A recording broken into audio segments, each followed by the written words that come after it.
Assalamualaikum warahmatullahi wabarakatuh. Selamat siang Ibu Puri, selamat siang teman-teman semua. Pada kesempatan kali ini kami akan mempresentasikan hasil diskusi kelompok kami tentang kesehatan lingkungan tempat umum. Di slideshow bisa nggak?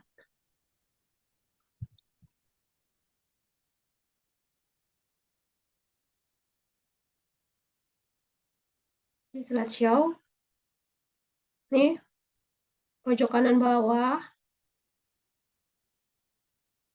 Nah, kanannya lagi, kanannya lagi. Itu kiri, kanannya nah ini nih yang dekat tanda minus. Yang dekat tanda minus. Ini, nah, ini. Kan ada 49%. Ada plus sama minus ini nih, samping minus. Samping minus. Nah, slideshow itu benar, slideshow kan ya? Bukan. Ini PDF ya? Iya, PDF Ibu. apa? Ya Bu, Oh, jadi PDF. kenapa PDF? Kenapa PDF? Nggak ada PowerPoint? Soalnya tadi pas saya upload di e-learning, dia nggak itu, Bu, filenya kegedean. Saya Enggak, yang kompres nih, yang jadi kalian presentasi, yang kalian presentasi PowerPoint,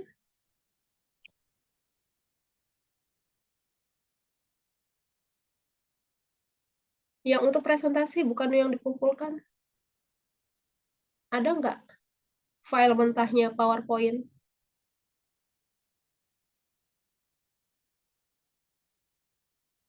ada, Bu. Sebentar ya, Bu.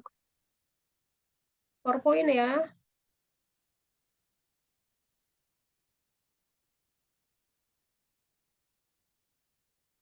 Oke, sambil menunggu, ini kan sudah dapat jadwal UAS dari Prodi kelas.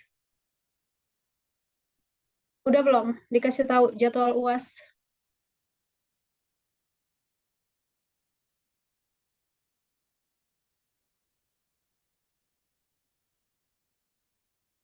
Sudah apa belum?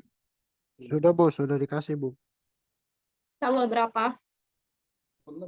Tanggal 9, Bu. Tanggal 9 ya. Tanggal 9 itu UAS. Ini ada 2 sesi lagi, kelompok terakhir kelompok 5 minggu depan ya. Terus sesi terakhir nanti sesi review materi. Ya. Perkuliahan terakhir awal Juli. Baru minggu kedua kalian UAS.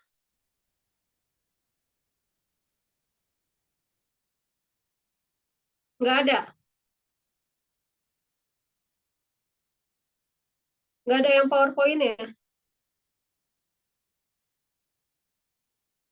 Oke, kalau misalnya nggak ada, itu aja PDF. Nanti waktunya mundur-mundur lagi soalnya. Slide-nya ada 97. Ya, perhatikan durasi presentasi. Saya kasih waktu 1 jam untuk kalian presentasi, 40 menit untuk sesi tanya jawab dan review. Ya, review dari ini.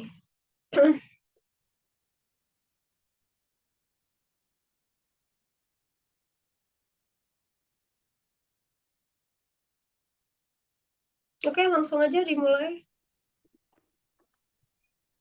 Assalamualaikum warahmatullahi wabarakatuh. Kami dari kelompok 4 ingin mempresentasikan hasil diskusi kelompok kami, yaitu tentang kesehatan lingkungan tempat umum.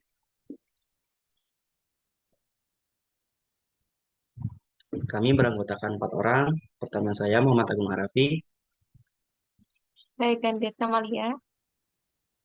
Saya Siti Hasanah. Saya Liva Malina.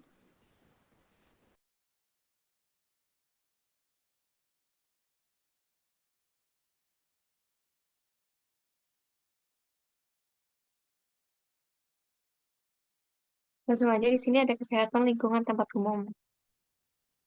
Kesehatan lingkungan tempat umum merupakan salah satu upaya dalam bidang kesehatan yang ditunjukkan untuk mewujudkan kualitas lingkungan sehat, baik fisik, kimia, dan biologis. Tujuan kesehatan lingkungan tempat umum adalah untuk memantau sanitasi tempat-tempat umum secara berkala, membina dan meningkatkan peran aktif masyarakat dalam menciptakan lingkungan yang bersih dan sehat, serta mencegah timbulnya berbagai macam penyakit menular dan penyakit akibat kerja. Selanjutnya, bagaimana cara melakukan inspeksi sanitasi di tempat-tempat rekreasi? Di sini yang pertama ada pengawasan lingkungan perkarangan, kebersihan dan kondisi lingkungan sekitar tempat rekreasi seperti kebersihan jalan, tempat parkir, dan taman. Lalu ada pengawasan terhadap keberadaan sampah dan air kotor yang tidak dikelola dengan baik. Selanjutnya yang kedua ada pengawasan persediaan air bersih. Ketersediaan air bersih yang cukup dan aman untuk digunakan oleh pengunjung, pengawasan terhadap keberadaan air yang tidak bersih dan tidak aman. Yang ketiga, ada pengawasan terhadap lingkungan. Pengawasan terhadap lingkungan sekitar tempat rekreasi seperti keberadaan hewan yang berbahaya dan keberadaan benda-benda yang dapat menimbulkan resiko kesehatan. Lalu yang terakhir ada pengawasan cara pembuangan sampah dan air kotor. Cara pembuangan sampah dan air kotor yang efektif dan tidak mencemari lingkungan. Lalu pengawasan terhadap keberadaan bau tidak sedap dan kelembapan yang berlebihan. Tujuan melakukan sanitasi di tempat rekreasi yang pertama adalah mencegah penularan penyakit. Mencegah terjadinya penularan penyakit melalui kontak langsung atau tidak langsung antara manusia dan lingkungan. Lalu mengurangi resiko timbulnya penyakit menular dan penyakit akibat kerja. Yang kedua, mengurangi resiko gangguan kesehatan. Mengurangi resiko timbulnya gangguan kesehatan lainnya seperti kecelakaan dan kerusakan lingkungan. Yang ketiga, meningkatkan kualitas lingkungan. Meningkatkan kualitas lingkungan di tempat rekreasi dengan cara mengawasi dan mengelola lingkungan secara baik. Keempat, meningkatkan kesadaran masyarakat. Meningkatkan kesadaran masyarakat tentang pentingnya sanitasi dan kesehatan lingkungan. Yang kelima, mengurangi biaya kesehatan. Mengurangi biaya kesehatan yang diakibatkan oleh penyakit dan gangguan kesehatan lainnya. Yang keenam, ada meningkatkan kualitas pelayanan. Meningkatkan kualitas pelayanan di tempat rekreasi dengan cara mengawasi dan mengelola fasilitas secara baik. Yang ketujuh, meningkatkan keselamatan. Meningkatkan keselamatan di tempat rekreasi dengan cara mengawasi dan mengelola lingkungan secara baik. Yang kedelapan, meningkatkan kualitas hidup. Meningkatkan kualitas hidup masyarakat dengan cara mengawasi dan mengelola lingkungan secara baik. Nah, di sini ada daftar pustakanya. Selanjutnya akan dibacakan oleh Siti Nurhasana.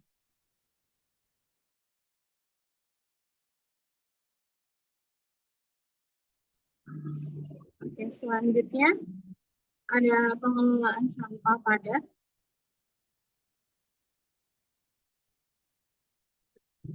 Next. Apa itu sampah? Sampah sendiri menurut WHO merupakan sesuatu yang tidak digunakan, tidak dipakai, tidak diserangi, atau sesuatu yang dibuang yang berasal dari kegiatan manusia ya, dan tidak terjadi dengan sendirinya. Menurut Undang-Undang Nomor 8 Tahun 2008 tentang pengelolaan sampah, sampah merupakan sesuatu kegiatan sehari-hari manusia atau proses alam yang berbentuk padat atau semi padat berupa zat organik atau anorganik dan bersifat dapat terurai atau tidak dapat terurai yang dianggap sudah tidak berguna lagi dan dibuang ke lingkungan. Abis itu ada klasifikasi jenis sampah. Next. Yang pertama itu klasifikasi jenis sampah berdasarkan sifatnya. Yang pertama itu ada sampah organik. Sampah organik merupakan sampah yang berasal dari sisa-sisa makhluk hidup, baik hewan, tanaman, maupun manusia yang dapat terurai secara alamiah di alam atau biodegradable. Sampah organik bisa dibedakan lagi secara lebih mendetail ke dalam dua jenis, yaitu sampah organik dan sampah organik basah. Dan berikut merupakan contoh dari sampah-sampah organik, yaitu ada kayu, kotoran, maupun kotoran hewan atau manusia, ada sisa makanan, dan ada dedaunan. Next. Beberapa jenis sampah organik dapat dimanfaatkan seperti kompos, ekoenzim, atau diolah menggunakan lubang biopori dan menjadi pakan ternak bagi black soldier atau lalat basah. Itu di sini merupakan gambar dari contoh pupuk kompos, terus ada ekoenzim, ada lubang biopori, dan juga dari lalat ya, atau itu bisa disebut maggot. Khusus untuk sampah tertentu seperti daging, batok kelapa, kotoran, dan lainnya tidak dapat diolah atau dimanfaatkan kembali dengan alasan kesehatan atau karakteristiknya yang butuh waktu lama untuk terurai. Sampah organik bisa dibedakan secara lebih mendetail ke dalam dua jenis, yaitu sampah organik kering dan sampah organik basah. Sampah organik kering punya kandungan air yang lebih sedikit dibanding sampah organik basah. Oleh karena itu, biasanya sampah organik basah akan lebih cepat membusuk sehingga hancur terlebih dahulu. Next. Yang kedua itu ada sampah anorganik. Sampah anorganik merupakan sampah yang tidak dapat terurai secara alami atau undegradable karena materialnya tidak berasal dari alami, melainkan hasil olahan dari bahan sintetik. Beberapa contoh sampah organik yang sering dijumpai sehari-hari, misalkan kantong plastik, kaleng, aluminium, botol kaca, styrofoam, karton, tekstil, dan masih banyak lagi.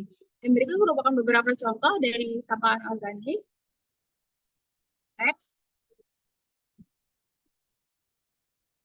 Yang ketiga itu ada sampah bahan berbahaya beracun atau sampah B3. Berdasarkan penjelasan Jurnal Teknologi Lingkungan, sampah B3 merupakan sampah yang mengandung bahan berbahaya atau beracun karena sifat kontraksi dan jumlahnya. Sampah jenis ini berpotensi mencemari lingkungan dan membahayakan makhluk hidup, baik secara langsung maupun tidak. Beberapa contoh dari sampah B3 adalah sampah medis, seperti masker, jarum suntik, dan peralatan medis lainnya. Ada juga sampah elektronik atau e-waste berupa lampu, kabel, gadget rusak, dan lainnya. Setelah itu ada cairan kimia dan pelumas, produk kadaluarsa, dan beberapa sampah lainnya dengan karakteristik mudah meledak, terbakar, bersifat korosif, karsinogenik, dan dapat mengiritasi. Next. Selanjutnya itu ada jenis sampah berdasarkan wujudnya. Yang pertama itu ada sampah padat, di mana sampah padat memiliki wujud yang jelas dan dapat berasal dari sampah organik maupun anorganik. Contohnya sampah dapur, seperti sisa makanan, sayuran, sampah plastik, kayu, dan lainnya. Dengan bentuk yang lunak hingga keras termasuk ke dalam sampah berwujud padat. Namun perlu diketahui bahwa tidak semua sampah padat bisa terurai secara alami. Oleh karena itu, sisanya perlu ditangani secara tepat agar tidak menumpuk dan mencemari lingkungan. Yang kedua itu ada sampah cair. Sampah cair atau biasa disebut dengan limbah merupakan sisa penggunaan cairan tertentu yang tidak lagi dibutuhkan dan perlu dibuang. Dapat berupa limbah rumah tangga dari dapur, bekas cucian, dan air kamar mandi atau toilet yang berpotensi mengandung patogen berbahaya. Dapat juga berupa cairan kimia dari kegiatan industri, medis, dan sebagainya yang dapat berpotensi terkontaminasi zat tertentu. Next.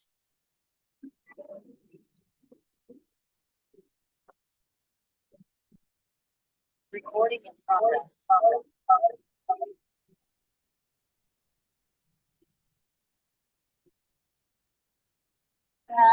Yang selanjutnya ada sampah alam. Ada sampah yang berdasarkan sumbernya. Yang pertama itu sampah alam. Kegiatan alami lingkungan juga dapat menghasilkan sampah berupa dedaunan, ranting, buah yang terlalu matang hingga jatuh ke tanah, dan berbagai contoh lainnya. Umumnya, sampah tersebut akan menjadikan pemandangan terkesan kotor dan tidak rapi, tetapi akan terurai secara alami dalam waktu tertentu. Yang kedua itu ada sampah manusia. Jenis sampah ini bersumber dari manusia secara langsung, atau disebut juga human waste. Contohnya seperti cairan urin dan feses. Next. Yang ketiga itu ada sampah konsumsi. Diartikan sebagai sampah konsumsi manusia. Wujudnya itu umum ditemui adalah sampah rumah tangga seperti sisa makanan, kemasan plastik, atau barang-barang pemakai rumah tangga. Yang keempat itu ada sampah dari industri. Sampah industri merupakan bahan sisa dari kegiatan industri atau manufaktur. Contohnya dapat berupa sisa pangan, hasil olahan, atau yang terlanjur rusak sebelum sampai kepada konsumen.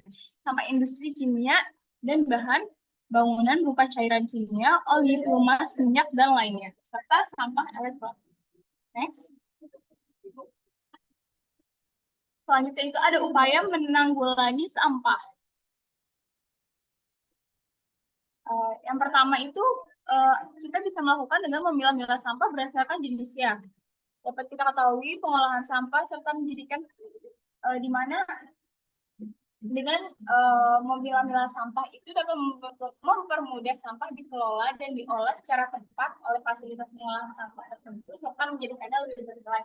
Di mana jenis sampah itu ada e-waste, metal, dan organik. Yang kedua, kita bisa gunakan kembali atau reuse. Dengan menggunakan kembali barang dapat membantu mengurangi timbulnya sampah berakhir di TPA seperti kaleng atau toples yang dapat digunakan menjadi wadah penyimpanan atau baju bekas. Next. Kita bisa mengolahnya menjadi kompos, biopori, ekoenzim, dan juga BSR. Selanjutnya kita bisa mendaur ulangnya. Mendaur ulang sampah merupakan kegiatan mengolah kembali sampah atau produk yang habis pakai menjadi produk yang baru dan juga bermanfaat. Itu merupakan contoh-contoh dari mendaur ulang sampah atau barang yang sudah tidak terpakai. Selanjutnya itu ada insinerasi sampah. Incineration atau insinerasi sampah merupakan teknologi pengolahan sampah yang melibatkan kegiatan pembakaran dengan suhu 850 sampai 1400 derajat Celcius. Penanganan sampah dengan cara ini memiliki banyak tahapan meliputi pengiriman sampah, penyimpanan, retreatment, pemulihan, insinerasi, pengendalian emisi gas buang, dan manajemen residu padat serta pengolahan air limbah. Keseluruhannya dapat dilakukan secara tepat dan berwawasan lingkungan. Next. Berikut merupakan gambaran dari proses insinerasi sampah. Next. Nah, kita juga bisa melakukan 3R, yaitu reuse, reduce, dan recycle. Contoh dari kegiatan reuse dalam sehari-hari kita bisa memilah sampah berdasarkan jenis, gunakan kembali barang yang masih bisa dipakai, menggunakan alat-alat penyimpanan elektronik yang dapat dihapus atau ditulis kembali seperti email, bisa menjual atau kita merangsangkan barang-barang atau berikan sampah yang sudah terbilang kepada bank sampah. Itu ada contoh kegiatan recycle dalam kehidupan sehari-hari. Itu ada kita bisa memilah produk yang dapat didaur ulang dan mudah terurai, mengolah sampah kertas menjadi kertas atau karton kembali karena sekarang kan sudah ada alatnya ya untuk membuat kertas dari bahan-bahan kertas yang sudah dihasilkan. Setelah itu ada yang melakukan pengolahan sampah organik menjadi pupuk kompos, melakukan pengolahan sampah non organik menjadi barang yang lebih bernilai atau bermanfaat. Selanjutnya ada contoh kegiatan reuse dalam sehari-hari. Yang pertama itu adalah memilah produk kemasan yang dapat didaur ulang, hindari memakai dan membeli produk yang menghasilkan sampah dalam jumlah besar, gunakan produk yang dapat diisi ulang atau produk yang dapat direfill, memaksimumkan penggunaan alat-alat penyimpanan elektronik yang dapat dihapus dan ditulis kembali seperti email atau lainnya, kurangi penggunaan bahan sekali pakai. Setelah itu, hindari membeli dan memakai barang yang kurang perlu. Next.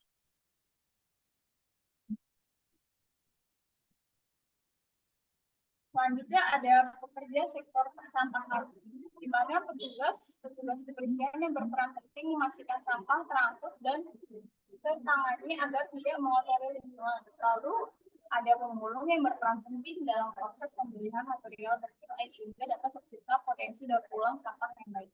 Selanjutnya ada bank sampah, di mana bank sampah merupakan fasilitas untuk mengelola sampah dengan prinsip 3R sebagai sarana edukasi, perubahan perilaku dalam pengelolaan sampah, dan pelaksanaan ekonomi sirkular yang dibentuk dan dikelola oleh masyarakat, badan usaha, dan pemerintah daerah. Menurut peraturan Menteri LH nomor 14 tahun 2021. Next.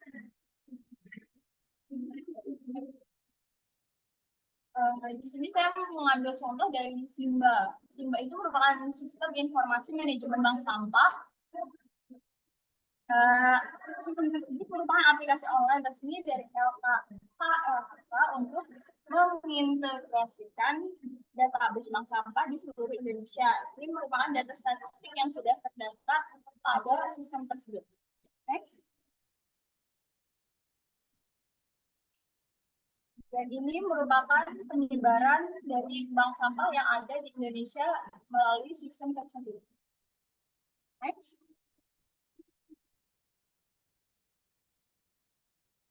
Selanjutnya ada manfaat dan dampak sampah.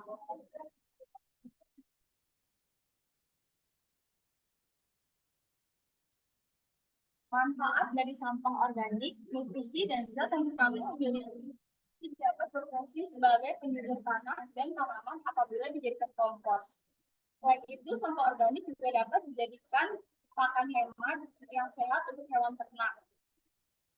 Gas metana hasil dari sampah organik juga bisa diolah menjadi biogas untuk sumber alternatif pembangkit listrik. Sedangkan sampah anorganik seperti botol plastik, kaleng, kemasan, botol kaca, dan lainnya dapat dimanfaatkan untuk daur ulang menjadi sesuatu yang berguna dan bermanfaat serta bernilai ekonomis. Berikut merupakan gambar dari mengubah sampah atau pupuk hewan menjadi biogas, dan di bawah merupakan contoh dari mendaur ulang sampah anorganik menjadi sebuah pot bunga. Next.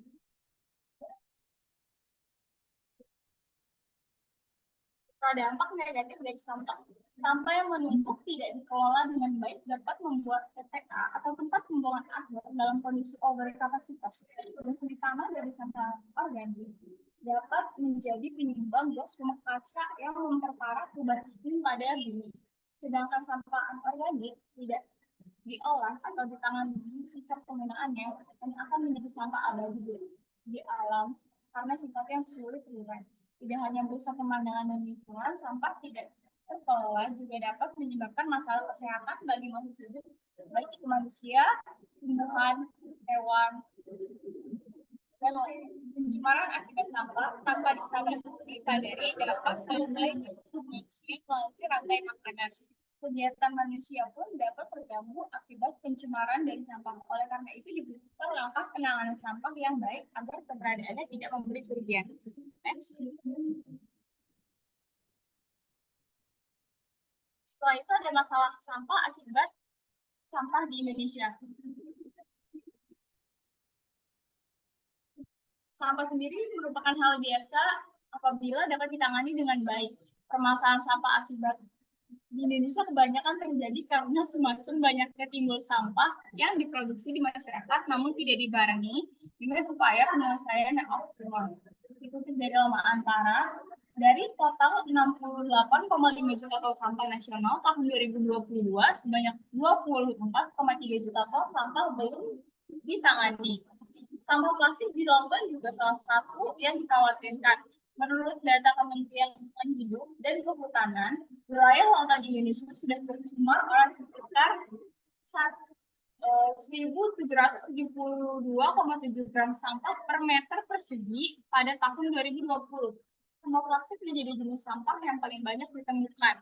Bobotnya dapat seberat 620,80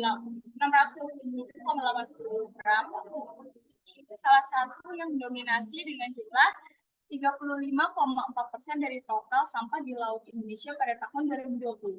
Untuk mengatasi hal tersebut diperlukan kerjasama dan kontribusi dari berbagai pihak sehingga permasalahan dapat terselesaikan dan tercegah hal yang sama terulang. Karena bukan hanya lingkungan yang terdampak, bumi dengan makhluk hidupnya pun bisa terkena kerugian.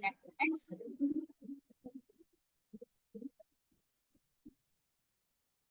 Ini merupakan target pengelolaan sampah nasional di mana dari tahun 2020 sampai tahun 2024. Diharapkan di tahun 2024 ini dari seluruh total sampah yang ada 80%-nya itu bisa ditangani sehingga terjadi 20% pengurangan. Next.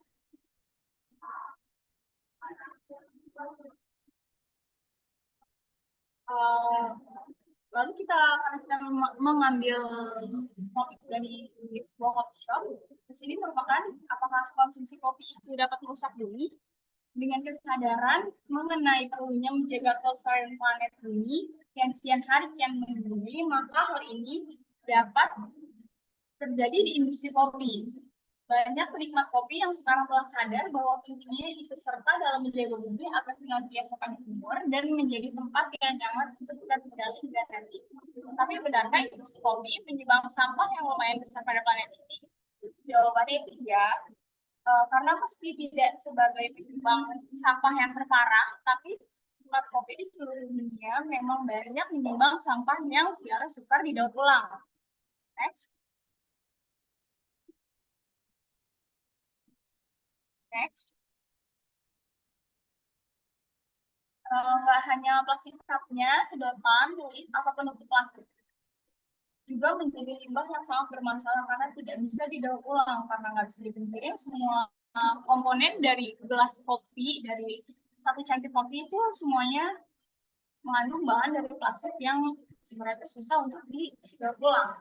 Lalu bagaimana dengan ampas kopi? Ampas kopi sendiri nggak berakhir sia-sia seperti lainnya karena ampas kopi bisa dipakai menjadi pupuk pengharum ruangan, body scrub dan lainnya. Jadi masih aman untuk dikendalikan karena tidak merusak bumi. Next.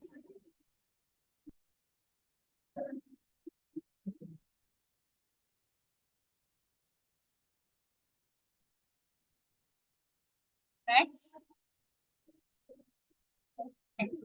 Sampah kemasan plastik semakin berpotensi mengganggu kelestarian lingkungan. World Economic Forum 2020 memperkirakan jumlah sampah plastik akan membengkak 260 juta ton menjadi 460 juta ton per tahun pada tahun 2030 nanti. United Nation Environment Program atau UNEP memprediksi pada tahun 2050 akan ada lebih banyak plastik di lautan daripada jumlah ikannya. Kebanyakan plastik tidak dapat terurai secara hayati atau founder di Indonesia, Teguh Handoko saat wawancara dalam gerakan Ngopi Membumi. Lewat survei yang dilakukan oleh The Earthkeeper Indonesia, terhadap penikmat kopi di Jakarta menunjukkan 6 dari 10 orang partisipan mengaku mengunjungi coffee shop kesayangannya sedikitnya 1 kali dalam seminggu untuk menikmati kopi. Next.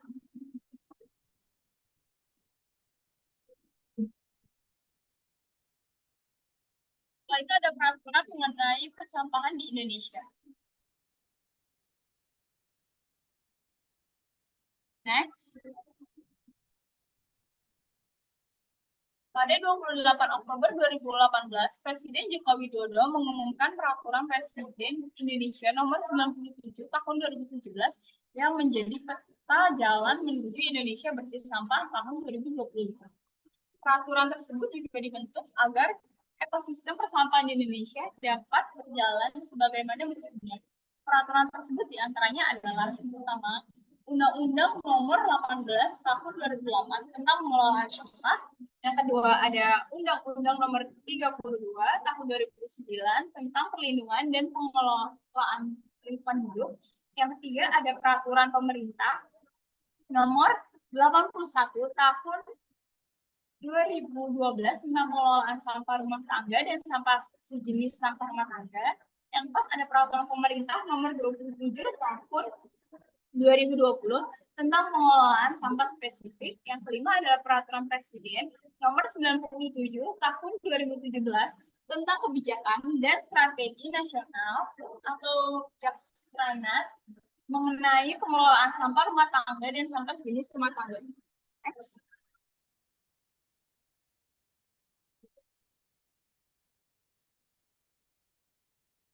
Next.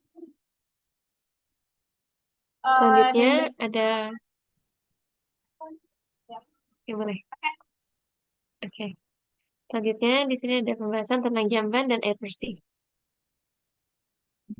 Pengertian jamban. Jamban adalah sarana pembuangan kotoran manusia yang sangat perlu digunakan oleh manusia melalui penampungan dan pembuangan yang memenuhi syarat. Jamban sehat harus dibangun, dimiliki, dan digunakan oleh keluarga dengan penempatan yang mudah dijangkau oleh penghuni rumah. Standar dan persyaratan kesehatan bangunan jamban terdiri dari yang pertama, bangunan atas jamban harus berfungsi untuk melindungi pemakai dari gangguan cuaca dan gangguan lainnya. Kedua, membangun tengah jamban terdiri dari lubang tempat pembuangan kotoran dan saluran yang miring penghubung antara tempat jongkok dan ke tempat pembuangan kotoran. Selanjutnya di sini ada jenis jamban. Jamban leher di sini yang pertama ada jamban leher angsa. Jamban di sini memiliki bentuk seperti huruf S di lubang penampungannya yang berfungsi untuk mencegah bau dan lalat masuk. Perlu air untuk mengelontor kotoran. Lalu kloset duduk. Kloset duduk adalah salah satu kloset yang paling umum dan populer digunakan. Kloset duduk dirancang sedemikian rupa dengan ketinggian yang nyaman sehingga mudah digunakan oleh berbagai kalangan usia termasuk anak-anak dan lansia. Di Kopi Gwen sendiri, mereka menggunakan kloset duduk 2 blok yang memiliki sistem single flush yang dapat membersihkan kotoran dengan sekali tekan. Jumlah dan lokasi WC di Gwen ini terdapat hanya 1 unit WC dan lokasinya di pojok halaman kopi memungkinkan pengunjung untuk menghemat waktu dan menambah keestetikan kafe tersendiri, serta memungkinkan pengelola kafe untuk memantau kebersihan dan memastikan kualitas layanan.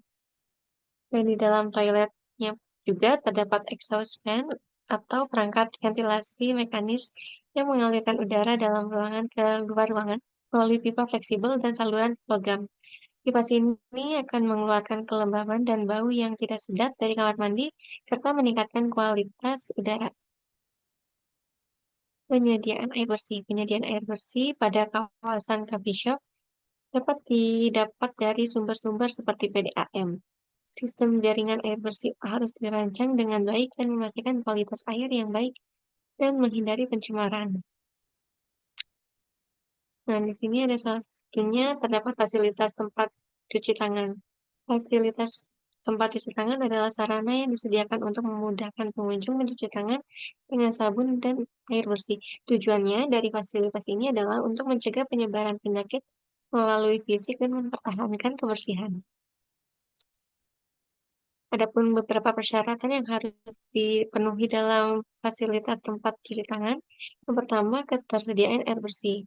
Air yang digunakan untuk mencuci tangan harus bersih dan bebas bau dari kotoran dan bahan kimia berbahaya. Lalu, yang kedua, ketersediaan sabun. Sabun yang digunakan untuk mencuci tangan harus aman dan tidak berbahaya. Sabun harus juga mudah digunakan dan tidak mengganggu keseimbangan pH kulit.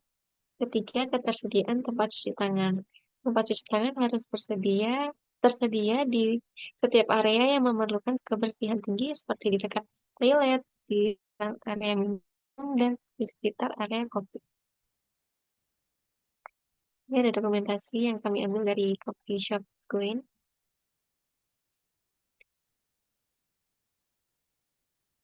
Lalu, sumber air bersih di coffee shop dapat berasal dari beberapa sumber, termasuk yang pertama PDAM atau Perusahaan Daerah Air Minum. Air dari PDAM harus memenuhi standar kualitas air minum yang ditetapkan oleh Departemen Kesehatan Republik Indonesia. PDAM harus memiliki sistem jaringan air bersih yang efektif dan memenuhi kebutuhan air masyarakat. Yang kedua, air murni. Air murni seperti Cleo Pure Water yang disaring menggunakan teknologi modern dan memiliki kandungan TDS rendah di bawah 10 ppm. Sangat cocok untuk pembuatan kopi. Air murni ini mengandung air mineral anorganik yang tidak dapat merusak mesin kopi dan rasa kopi. Yang ketiga, reserve osmosis system. Sistem reserve osmosis dapat digunakan untuk memurnikan air dan menghilangkan mineral anorganik yang dapat merusak kopi. Sistem ini digunakan oleh brand untuk memastikan kualitas air yang bersih. Tantangan dalam fasilitas air bersih di coffee shop meliputi yang pertama, pengelolaan air. Coffee shop harus memiliki sistem pengelolaan air yang efektif untuk memastikan air minum yang disajikan kepada pelanggan adalah air minum yang layak dan aman. Kedua, penggunaan air.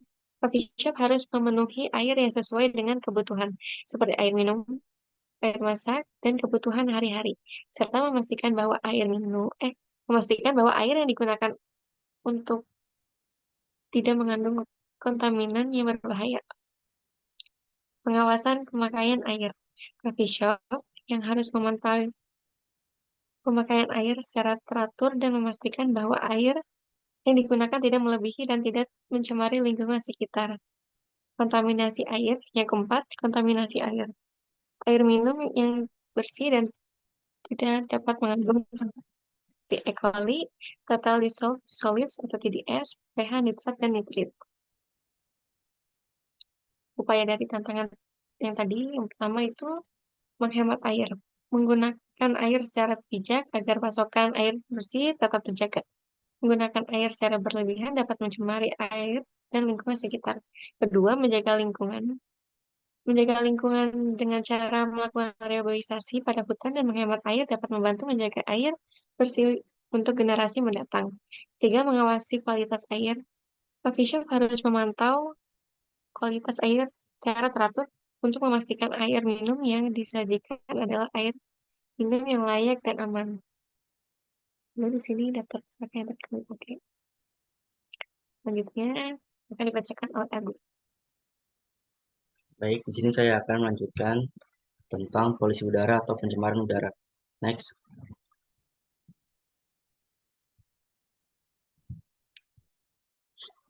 Pencemaran udara adalah masuknya atau tercampurnya unsur-unsur berbahaya ke dalam atmosfer yang dapat mengakibatkan terjadinya kerusakan lingkungan sehingga menurunkan kualitas lingkungan. Menurut Sudirman, 1975, pencemaran udara diartikan sebagai adanya bahan atau zat-zat asing di udara dalam jumlah yang dapat menyebabkan perubahan komposisi atmosfer normal. Menurut Peraturan Pemerintah Nomor 41 Tahun 1999 tentang pengendalian pencemaran udara Pasal 1 Ayat 1, pencemaran udara adalah masuk atau dimasukkannya zat, energi, atau komponen lain ke dalam udara ambien oleh kegiatan manusia sehingga mutu udara ambien turun sampai ke tingkat tertentu yang dapat menyebabkan udara ambien tidak dapat memenuhi fungsinya. Jadi, dari tiga definisi ini dapat diartikan kalau pencemaran udara itu adalah masuknya salah satu zat berbahaya ke dalam atmosfer yang bisa menyebabkan kerusakan pada lingkungan serta kesehatan pada manusia. Next. Di sini ada jenis-jenis dan zat pencemaran udara. Next. Jadi pencemaran udara itu dapat dibedakan menjadi dua jenis. Yang pertama itu ada pencemaran udara alami atau natural sources, dan yang kedua pencemaran udara non-alami atau anthropogenic sources. Next. Pencemaran udara alami adalah zat pencemar udara atau atmosfer akibat proses kejadian dari alam seperti kebakaran hutan, gunung meletus, pancaran garam dari laut, meteorit, dan lain-lain. Next. Pencemaran udara non-alami, yaitu masuknya zat pencemar akibat aktivitas manusia yang umumnya tidak disadari dan merupakan produk sampingan berupa gas-gas beracun, partikel-partikel halus, senyawa belerang, senyawa kimia, buangan panas, dan buangan nuklir. Jadi, definisi pencemaran udara non-alami ini yaitu udara tercemar akibat aktivitas yang dibuat oleh manusia, seperti asap kendaraan motor, asap kendaraan mobil, kemudian kebakaran sampah, dan yang terakhir itu asap dari kawasan industri. Next.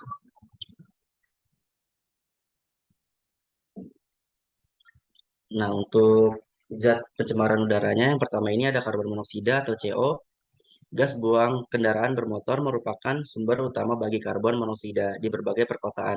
Data mengungkapkan bahwa sekitar 60% sampai 70% pencemaran udara di Indonesia disebabkan karena benda bergerak atau transportasi umum yang berbahan bakar solar atau terutama berasal dari metro mini.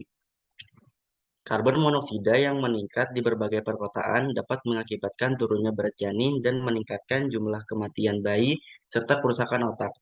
Oleh karena itu, strateginya penurunan karbon monoksida tergantung pada pengendalian emisi seperti penggunaan bahan bakar terbarukan yang rendah polusi bagi kendaraan bermotor. Next.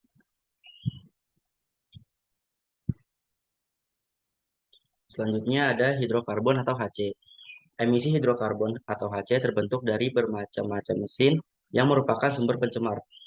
Penyebabnya adalah karena tidak terbakarnya bahan bakar secara sempurna dan tidak terbakarnya minyak volume silinder.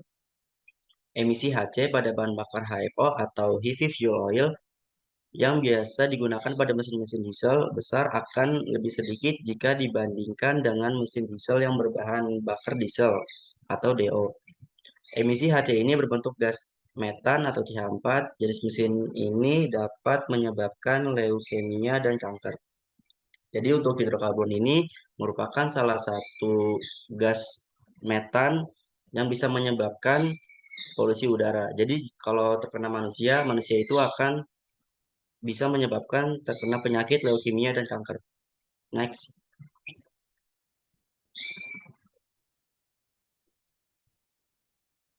Selanjutnya ada nitrogen oksida atau NOx.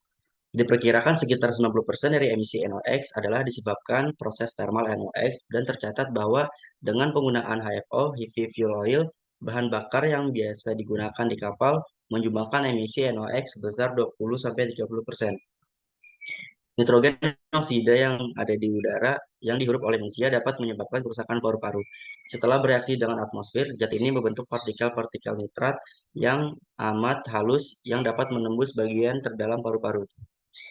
Untuk di Indonesia, sekitar 8,89% pencemaran udara dari transportasi berasal dari nitrogen oksida atau NOx. Next. Selanjutnya ada zat sulfur oxide atau SOX. Emisi SOX terbentuk dari fungsi kandungan sulfur dalam bahan bakar. Selain itu, kandungan sulfur dalam polumas juga menjadi penyebab terbentuknya SOX emisi. Struktur sulfur terbentuk pada ikatan aromatik dan alkil. Dalam proses pembakaran sulfur dioksid dan sulfur trioksid terbentuk dari reaksi S atau sulfur ditambah O2 menjadi SO2. Kemudian SO2 ditambah 1/2O2 menjadi SO3. Kandungan SO3 dalam SOX sangat kecil, sekitar 1-5%. Gas yang berbau tajam tapi tidak berwarna ini dapat menimbulkan serangan asma. Gas ini pun apabila bereaksi di atmosfer akan membentuk zat asam.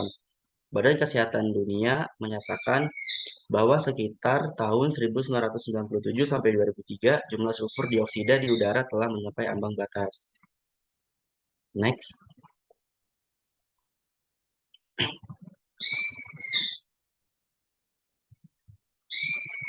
Kemudian ada partikulat matter atau PM. Partikel debu dalam emisi gas buang terdiri dari bermacam-macam komponen, bukan hanya berbentuk padatan, tapi juga berbentuk cairan yang mengendap dalam partikel debu. Pada proses pembakaran debu terbentuk dari pemecahan unsur hidrokarbon dan setelah proses oksidasi. Dalam debu tersebut terkandung debu sendiri dan beberapa kandungan metal oksida. Dalam kelanjutan proses ekspansi di atmosfer, kandungan metal dan debu tersebut membentuk partikulat. Beberapa unsur kandungan partikulat adalah karbon, kemudian SOF atau soluble organic fragmentation, kemudian debu, SO4, dan H2O. Sebagian benda partikulat keluar dari cerobong pabrik sebagai asap hitam tebal, tetapi yang paling berbahaya adalah butiran-butiran halus sehingga dapat menembus bagian terdalam paru-paru. Diketahui di beberapa kota besar seperti Delhi, Dubai, kemudian Kairo, Portland, dan salah satunya itu Jakarta, perubahan menjadi partikel sulfat di atmosfer banyak disebabkan karena proses oksida oleh molekul sulfur. Next. Dampak polusi udara bagi kesehatan. Next. Data Dinas Lingkungan Hidup DKI Jakarta menyebutkan sumber polusi ibu kota terbagi menjadi 4, yakni transportasi darat sekitar 75%, pembangkit listrik dan pemanas sekitar 9%, pembakaran industri sekitar 8%, dan pembakaran domestik sekitar 8%. Jika tidak diantisipasi dengan baik, maka kita dapat terserang berbagai penyakit. Beberapa penelitian lokal di Indonesia menunjukkan polusi udara berhubungan dengan masalah kesehatan, seperti penurunan paru sekitar 21% sampai 24%, asma 1,3%, PPOK prevalensi 6,3% pada bukan perokok, dan kanker paru sekitar 4% dari kasus kanker paru. Untuk jenis penyakitnya bisa terkena bronkopneumonia, kemudian asma, ISPA, pneumonia, dan serangan jantung. Jadi 5 penyakit ini merupakan penyakit yang sangat rawan kepada manusia jika di suatu daerah ini terkena pencemaran udara. Next. Kemudian di sini ada cara pencegahannya. Next. Yang pertama itu mengurangi bahan bakar fosil, kemudian mengalirkan gas buangan ke dalam air. Yang ketiga, membangun cerobong asap yang cukup tinggi gunanya agar asap ini tidak terkena permukiman warga. Terus yang ketiga itu memperbanyak tanaman hijau, khususnya di daerah yang terkena polusi udara, gunanya untuk mencegah debu dan partikel-partikel lain. Dan yang terakhir melakukan penyaringan asap. Jadi itu sebelum asap dibuang, ada baiknya disaring terlebih dahulu agar zat-zat asapnya itu baik untuk udara. Next. Di sini ada indeks standar pencemaran udara. Bisa dilihat ada tabel sebelah kiri. Ini merupakan tabel dari Kementerian Lingkungan Hidup yang dimana yang berwarna hijau angka 1 sampai 50 kategori baik, tingkat mutu udara yang sangat baik, tidak memberikan efek negatif terhadap manusia, hewan dan tumbuhan. Berwarna biru 51 sampai 100 kategori sedang, tingkat mutu udara masih dapat diterima pada kesehatan manusia, hewan dan tumbuhan. Dan yang berwarna kuning 101 sampai 200 tidak sehat, tingkat mutu udara yang bersifat merugikan pada manusia, hewan dan tumbuhan. Berwarna merah 201 sampai 300 kategori sangat tidak sehat, tingkat mutu udara yang dapat meningkatkan risiko kesehatan pada sejumlah segmen populasi yang terpapar. Dan yang terakhir berwarna hitam, angka 301 lebih, kategori berbahaya, tingkat mutu udara yang dapat merugikan kesehatan serius pada populasi dan perlu penanganan cepat. Jadi untuk angka yang berwarna hijau ini, angka 1 sampai 50, berarti kondisi di suatu wilayah tersebut sangat baik dan sehat. Berarti tidak ada polusi udara yang tercemar. Dan untuk yang berwarna biru 51 sampai 100, kualitas udara pada suatu wilayah terbilang normal dan cukup sehat dan disarankan memakai masker. Untuk yang berwarna kuning 101 sampai 200, kualitas udara pada suatu wilayah buruk. Disarankan untuk memakai masker, menggunakan sunscreen dan sunblock serta mengurangi aktivitas di luar ruangan. Dan untuk yang berwarna merah 201 sampai 300, kualitas udara pada suatu wilayah sangat buruk, disarankan untuk memakai masker, menggunakan sunscreen, dan sunblock disarankan untuk tidak keluar rumah. Dan untuk angka yang berwarna hitam 300 lebih, kualitas udara pada suatu wilayah sangat buruk dan setara dengan racun, disarankan untuk pindah atau mengungsi ke tempat yang lebih sehat. Next. Kemudian di sini ada kualitas udara di Goen Cafe. Next. Goen Cafe merupakan kafe yang terletak di salah satu wilayah Jakarta, tepatnya di daerah Condet, Jakarta Timur. Pada saat kami berkunjung ke sana, udara memang sedang tidak sehat bagi kelompok sensitif. Sumber pencemaran udara di Goen Cafe disebabkan oleh banyaknya lalu lintas kendaraan yang melintas, pembakaran sampah, dan aktivitas industri. Walaupun di daerah Condet ini terbilang cukup jauh dari wilayah industri, namun dampak pencemaran udaranya itu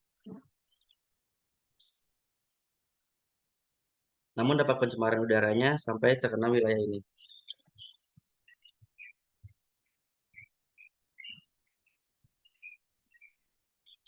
Mabdes mungkin bisa diganti slide-nya ke sebelumnya. Iya, sebentar, maaf ya, ini tadi kepencet. Oke. Lanjut, untuk upaya yang dilakukan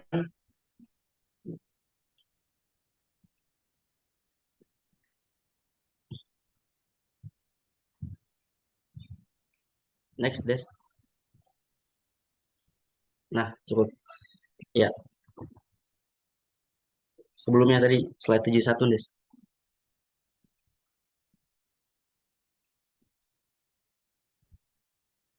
Ini slide 72.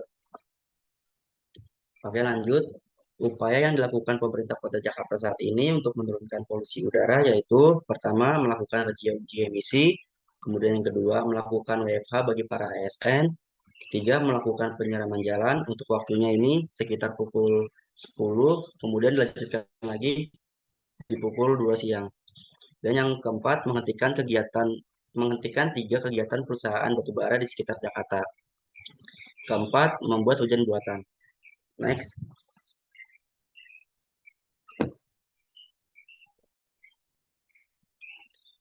Nah, di sini ada foto dari tempat Goyang Cafe. Bisa teman-teman lihat di pojok kanan atas dan pojok kiri bawah. Maaf, Des. Slide sebelumnya, Des.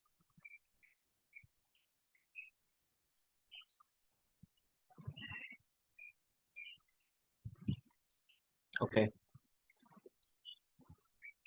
Bisa teman-teman lihat di pojok kanan atas dan pojok kiri bawah. Ini merupakan foto kualitas langit-langit udara di Goyang Cafe yang terletak di Condet. Nah, pada saat kami ke sana memang cuacanya sedang panas, namun di Goyang Cafe udara tetap terasa sejuk karena di sekitar tempatnya itu banyak pepohonan yang cukup tinggi. Dan kemudian bisa teman-teman lihat di pojok kanan bawah ini merupakan kualitas udara yang berada di Goyang Cafe. Angka tersebut menunjukkan 153 yang dikategorikan menjadi tidak sehat. Untuk rekomendasi kesehatannya, yaitu menghindari aktivitas outdoor, kemudian tutup jendela Anda untuk menghindari udara dari luar, kemudian menggunakan masker, dan menyalakan penyaring udara. Jadi untuk kualitas udara di Goyang Cafe ini memang tidak sehat, karena pada saat itu kondisi cuaca di Jakarta memang sedang panas dan ramai kendaraan. Next.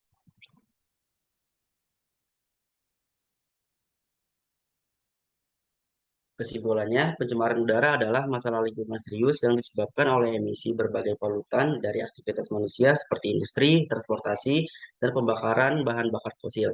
Efeknya merusak kualitas udara yang dapat mengancam kesehatan manusia dan ekosistem. Solusi yang diperlukan termasuk penggunaan teknologi bersih, regulasi ketat terhadap emisi, dan kesadaran masyarakat akan pentingnya menjaga udara bersih untuk masa depan yang berkelanjutan. Next.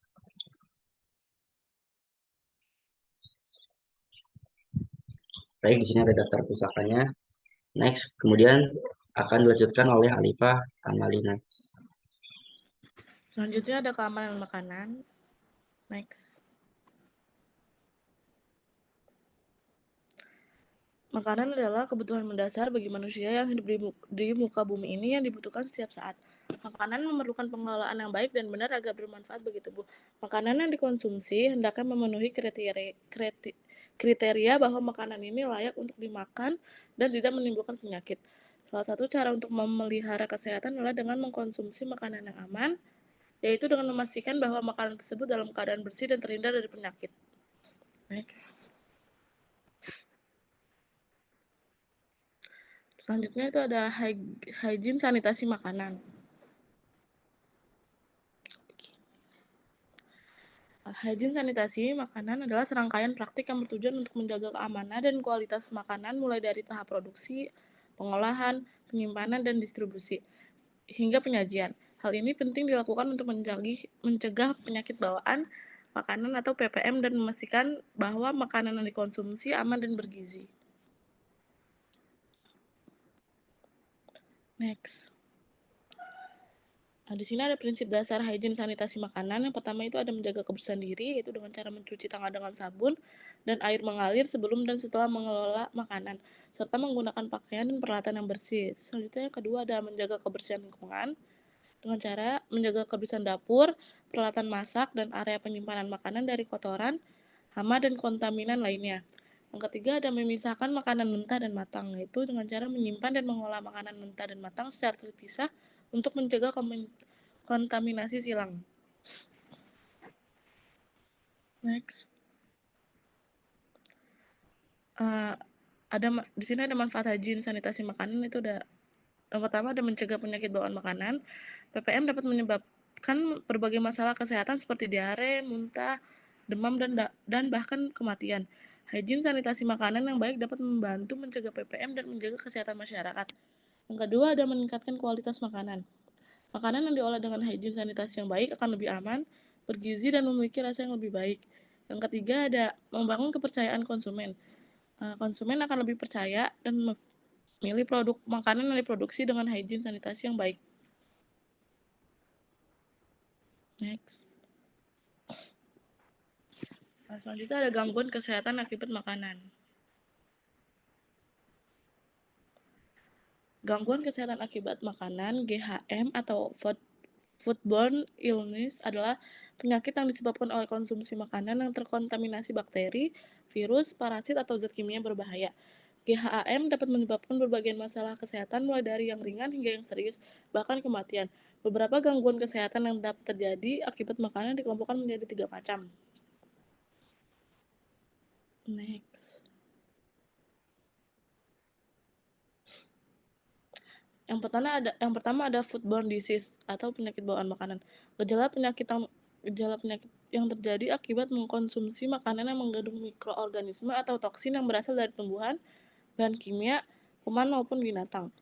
Yang kedua ada food infection, yaitu gejala penyakit yang terjadi akibat masuk dan berkembang biaknya mikroorganisme dalam tubuh manusia melalui makanan yang dikonsumsi.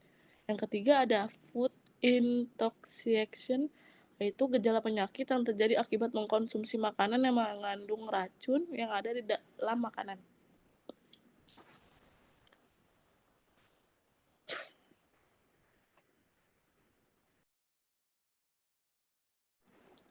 Selanjutnya itu ada jenis-jenis GHM. Yang pertama ada infeksi bakteri. Jenis GHM yang paling umum disebabkan oleh bakteri seperti Salmonella, E. coli, dan Listeria. Gejalanya termasuk diare, muntah, kram perut, demam, dan sakit kepala. Yang kedua ada infeksi virus. Disebabkan oleh virus seperti norovirus dan rotavirus. Gejalanya termasuk diare, muntah, mual, dan demam.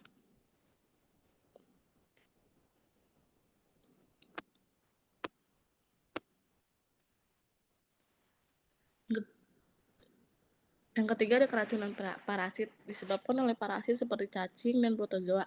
Gejalanya itu diare, sakit perut, mual, dan kembung.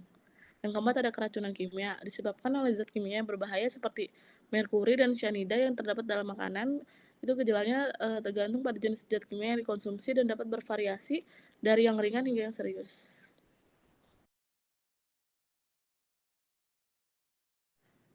Selanjutnya penggunaan kemasan pada makanan.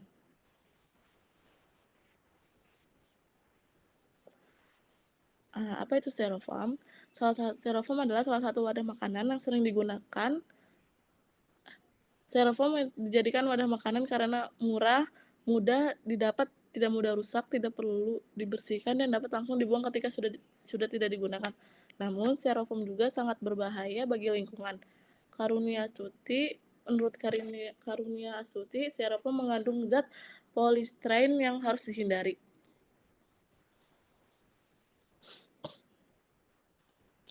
Bahaya penggunaan styrofoam bagi kesehatan, yaitu yang pertama ada mengandung zat beracun. Styrofoam terbuat dari stearin, zat yang diklasifikasikan sebagai karsinogen atau penyebab kanker oleh Badan Kesehatan Dunia atau WHO. Paparan stearin dapat meningkatkan risiko kanker darah, leukemia, dan limfoma. Yang kedua ada pelepasan zat berbahaya saat dipanaskan.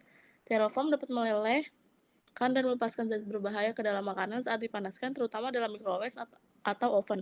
Zat ini dapat mengganggu sistem hormon, metabolisme, dan reproduksi.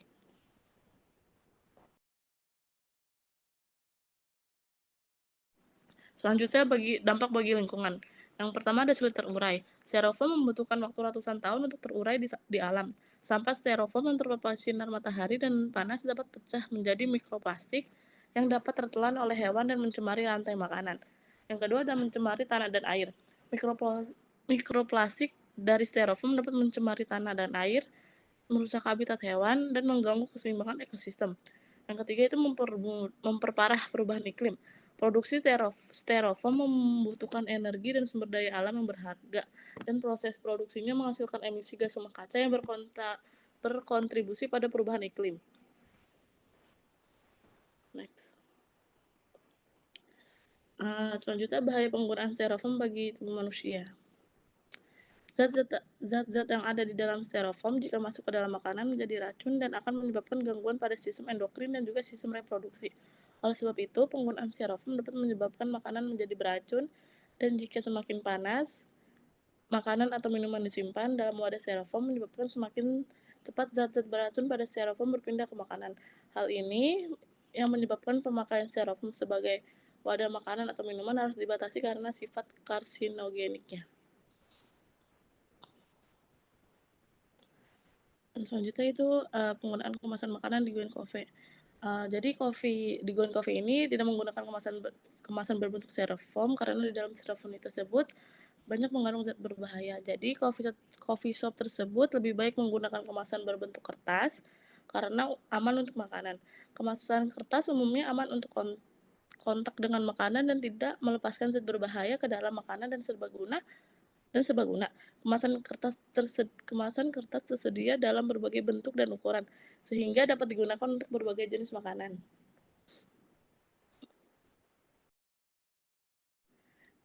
Ini daftar pustaka yang saya ambil. Nah, ini merupakan dokumentasi yang kami ambil di Going Coffee. Next.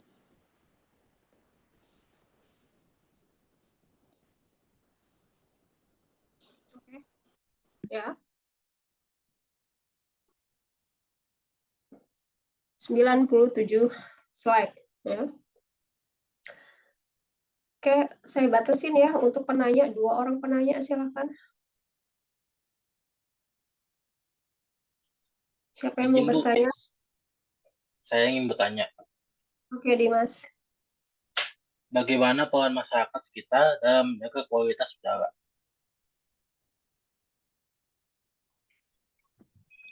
Maaf Dimas, bisa diulang pertanyaannya? Bagaimana peran masyarakat sekitar dalam menjaga kualitas udara? Ya, peran warga sekitar nih terhadap kualitas udara. Satu penanya lagi, siapa yang mau bertanya? Izin bertanya kepada kelompok. Oke, Bu Sofi. Di slide kan menjelaskan bahwa mengkonsumsi kopi itu dapat merusak bumi. Pertanyaannya adalah bagaimana sih cara memberitahu atau mengedukasi kepada kalangan masyarakat, khususnya penikmat kopi, bahwa kopi itu memberikan dampak negatif terhadap lingkungan sehingga bisa merusak akibat sampah dari coffee shop tersebut. Perlu diulangi atau sudah jelas kelompok?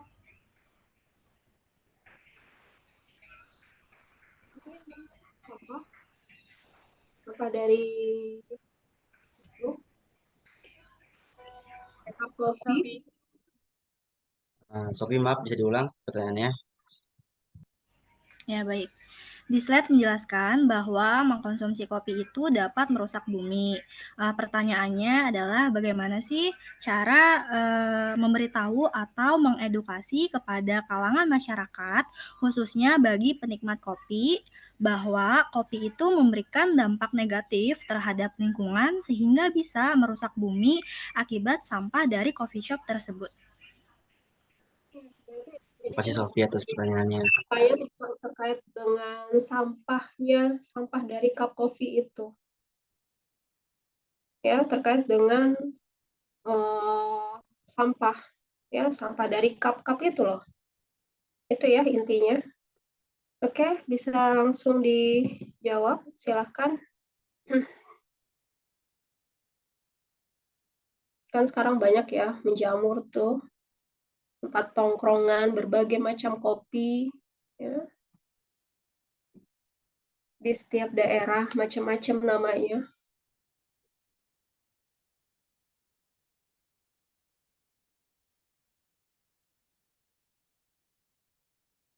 Oke, izin menjawab pertanyaan dari Sophie.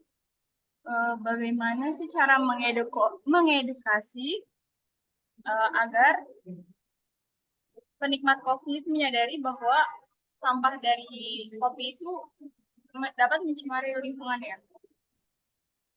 Yang pertama itu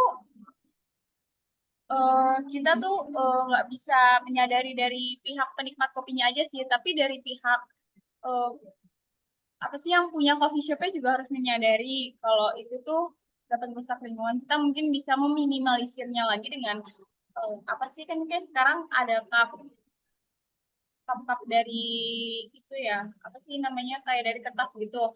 Atau misalkan untuk meminimalisirnya lagi, kalau misalkan kita makannya di dine-in, nggak di take away, itu bisa pakai gelas-gelas aja. Jadi yang bisa dipakai berulang kali gitu. Dan untuk meminimalisirnya lagi, sebaiknya sih menggunakan sedotan yang eco-friendly ya. Sekarang kan udah ada sedotan yang terbuat dari kertas gitu kan.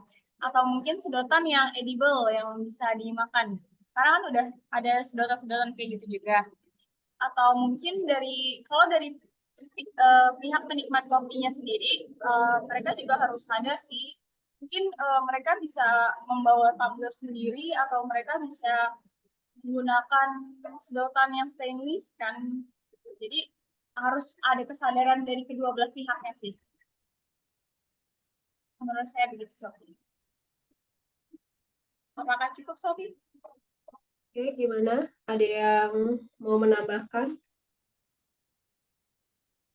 Gandes, Agung, Alifa, atau audiens? Boleh menyanggah atau menambahkan?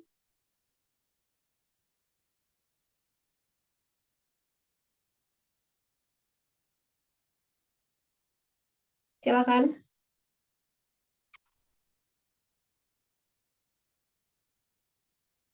Ini kalau jumlah sampah di kafe-kafe kopi kayak gini banyak atau sedikit sampahnya? Dan paling banyak itu sampah apa?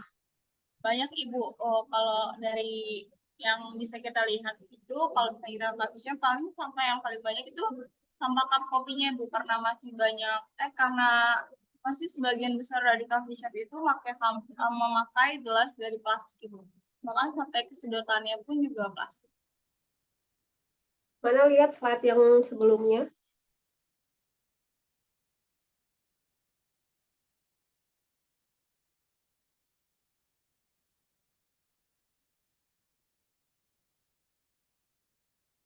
Kayak tadi slide paling bawah.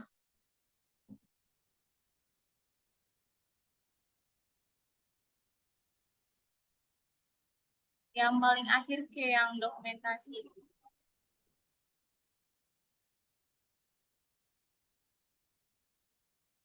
Ini masih kayak gini nih.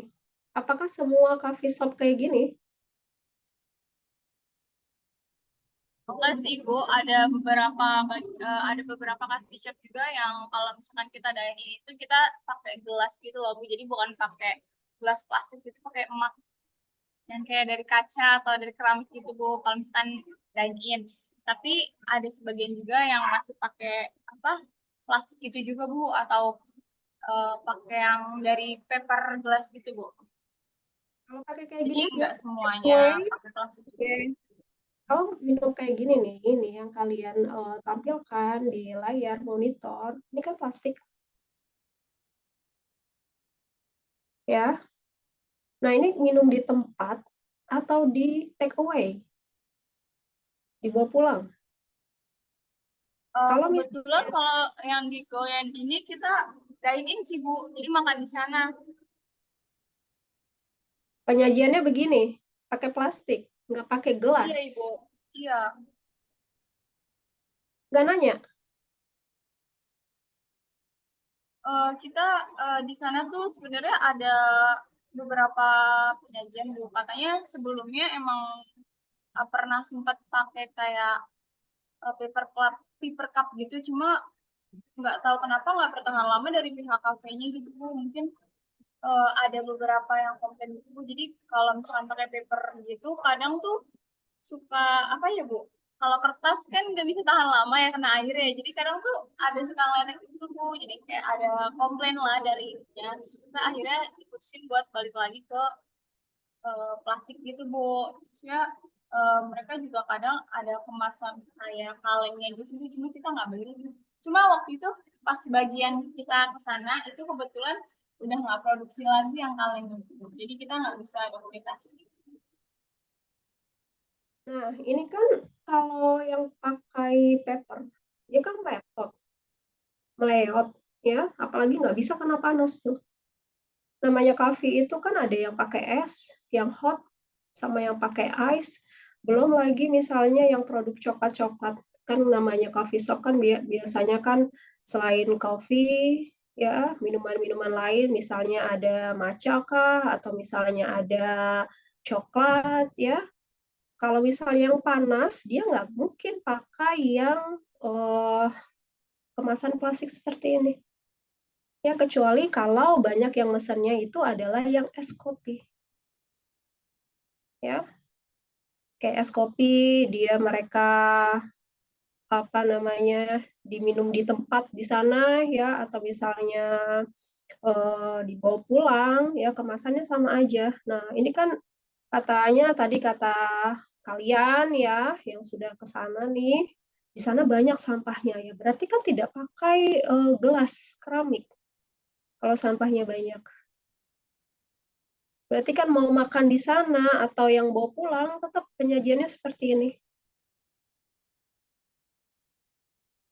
Iya Ibu, tapi kalau misalkan yang panas, iya sih dia pakai mak sendiri gitu tuh, kayak pakai gelas keramik gitu. Kalau misalkan kita pesan yang hot ya Bu. Cuma peminat dari hot itu jarang sih Bu, jadi lebih ke ice-nya terakhir. Ya iya, berarti kan kebanyakan ini ya, mau makan di tempat on the spot atau misalnya mau dibawa pulang sama aja ya. Kecuali kalau ini dia take away, sampahnya itu sedikit. Benar nggak?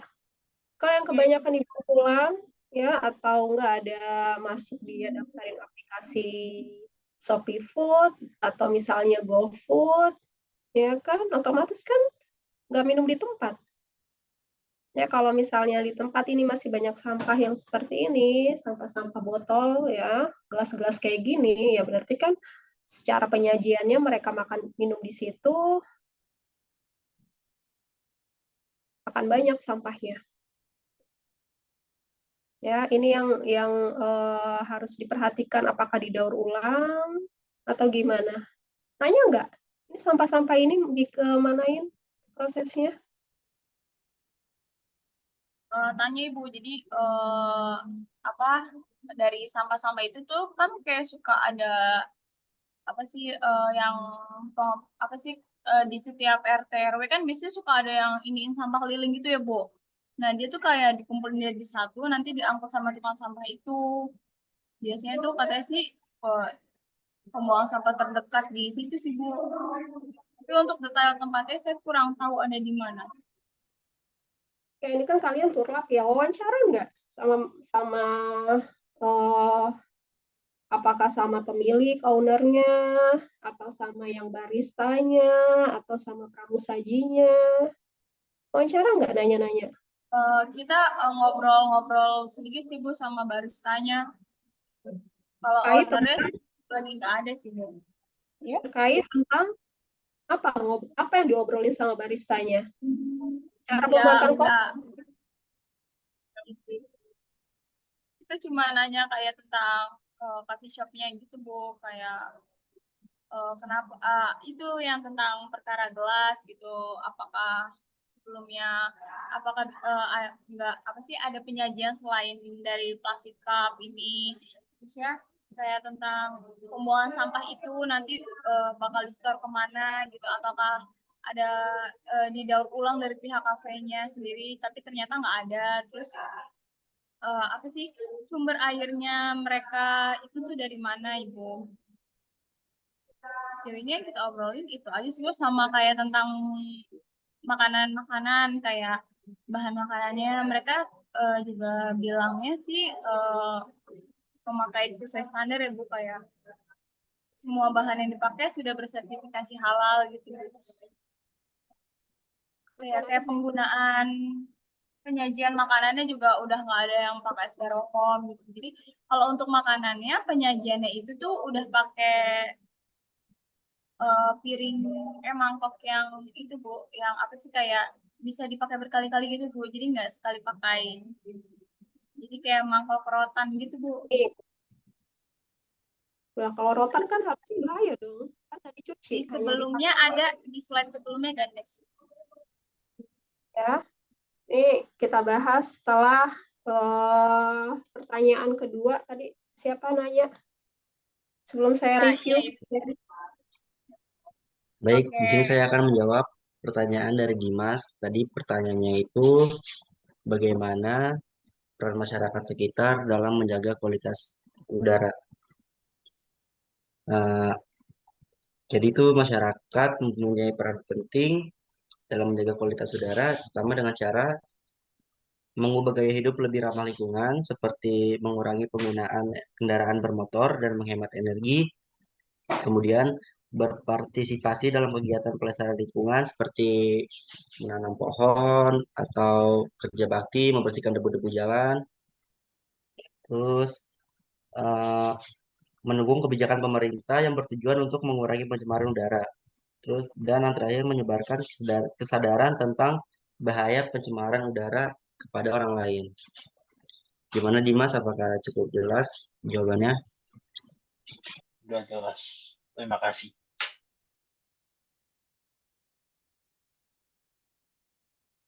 Oke, itu kan pakai apa namanya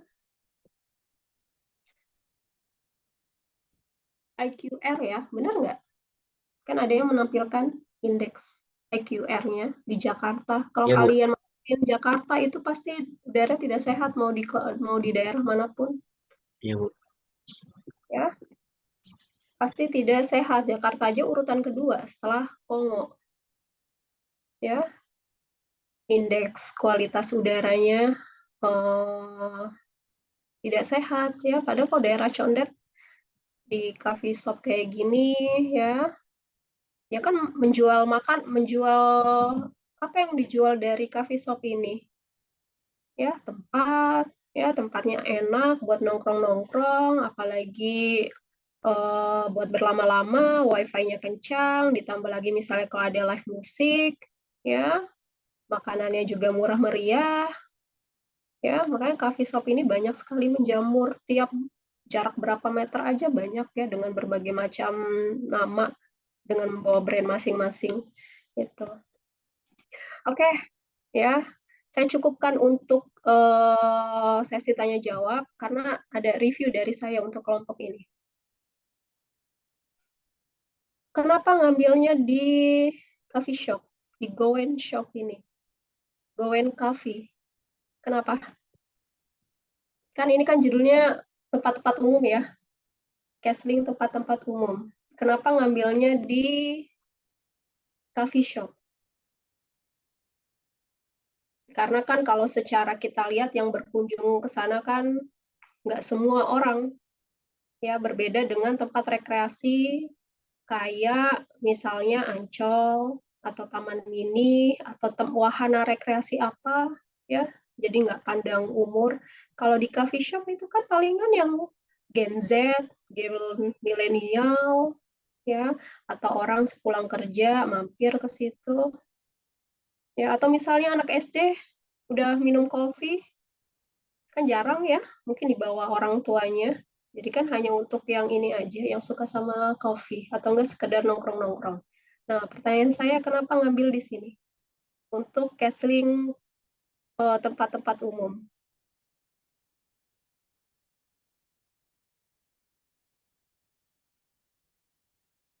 Silakan, siapa yang mau jawab? Pertama, tadinya itu sebelum mau ngambil di Goen Cafe itu kami keraguan dulu Bu. Cuman pas kami keraguan itu informasinya tuh kurang lengkap gitu Bu. Apa Eh, tuh? saya sempat nanya ke petugas sampah, petugas kebersihan yang berada di Ragunan itu katanya itu harus minta izin ke apa ke tempat jadi ada tempatnya itu Bu kayak buat minta izin buat nanya-nanya gitu Bu. Cuman pas kita ke sana tuh emang nggak ada orangnya Bu. Jadi kita ya udah jadi kita di sana cuma foto-foto doang kan Bu. Jadi informasi yang kita dapat tuh cuma sekedar foto-foto itu aja Bu. Terus setelah diskusi sama kelompok, akhirnya kami berempat tuh sepakat untuk nyari tempat lain yang lingkupnya lebih kecil, tapi informasinya tuh lebih banyak didapetin Bu. Jadi akhirnya kami ambil Duen Cafe ini Bu. Apa informasinya? Karena sepanjang slide itu hanya membahas teori. Ya, 80% itu teori, 20% hanya membahas tentang coffee shop ini. Dikit malah 10% mungkin. Kebanyakan teori, kan sudah bahas ya. Kalau kalian ingat materi sampah itu sebelum UTS ada, ya. Kemudian penyediaan air bersih sudah ada, ya. Kemudian kualitas udara, ya itu juga sudah kalian pelajari. Nah, jadi hasil kalian ya yang turlap itu yang sedikit sekali nih ngebahas terkait dengan coffee shop ini ya. Gimana sih tadi dijelaskan alur pengelolaan sampah ya, sampahnya jenisnya apa aja ya, makanan yang disajikan apa, itu yang harusnya yang kalian analisis ya. Beda kalau kelompok-kelompok sebelumnya. Kalau kelompok sebelumnya kayak vektor, pencemaran fisik, itu kan memang teori banyak kan ya. Nah, tapi kalau casting tempat-tempat umum, dia kan sudah belajar sampah, ya, sudah belajar limbah, kemudian tentang penyediaan air bersih, ya, kemudian tentang keamanan makanan, ya. Nah, yang membedakan dengan kelompok lainnya adalah bagaimana kelompok ini membahas apa yang ada di lapangan, kemudian kalian dikaitkan dengan teori. Misalnya kayak di coffee shop ini ya, terkait dengan pengelolaan sampah, kan banyak nih, mau makan di tempat, mau yang dibawa pulang, itu kan sama packagingnya, kecuali mungkin ada yang pesan minuman panas baru pakai cangkir ya, yang keramik gitu, nggak mungkin dia pakai paper cup atau misal pakai gelas plastik kayak gitu ya, meleot atau bisa dikomplain ya, karena masyarakat kita udah pinter loh, kalau dikasih sediain begitu ya akan dikomplain ya. Jadi itu yang kalian bahas. Oh, sampahnya ini kebanyakan dari minuman, apa yang paling banyak dipesan ya. Kemudian apa makanannya, apa yang paling banyak, apakah pakai yang karton yang food grade, kalau kalian jalan-jalan ke food court kan sudah pakai ini ya, kemasan karton jadi bisa langsung dibuang ya. Kemudian atau pakai piring saji ya, yang keramik itu yang dicuci bisa dipakai ulang, atau pakai yang piring rotan ya. Kalau misalnya disajikan pakai piring rotan, apa wadah alasnya ya, itu kan juga kalau nggak dicuci apakah disteril atau enggak ya. Kayak piring-piring rotan emang menghemat tenaga, nggak ada yang nyuci-cuci ya, cuma hanya mengganti alasnya aja ya. Kayak orang hajatan pakai piring rotan ya kan, kemudian mereka habis makan taruh di bawah ya, mungkin kalau di kayak gini nggak ada yang taruh di bawah ya. Tapi kan kalau nggak dicuci, nah kalau dicuci pun akan rusak. Nah, ada nggak bahasannya tentang itu? Kan sama juga kayak keamanan makanan ya. Apa makanan yang disajikan di sana ya, terkait dengan keamanan makanan? Ada nggak penjamah makanannya? Ya, apakah yang bikin makanannya pakai APD ya, terus disajikannya seperti apa ya, itu yang harus kalian kupas tuntas tuh yang coffee shop ini kan jangkauannya nggak kayak kita membahas tentang Ragunan ya. Kalau kita datang ke tempat umum kemudian mau wawancara, itu jelas pakai surat ya.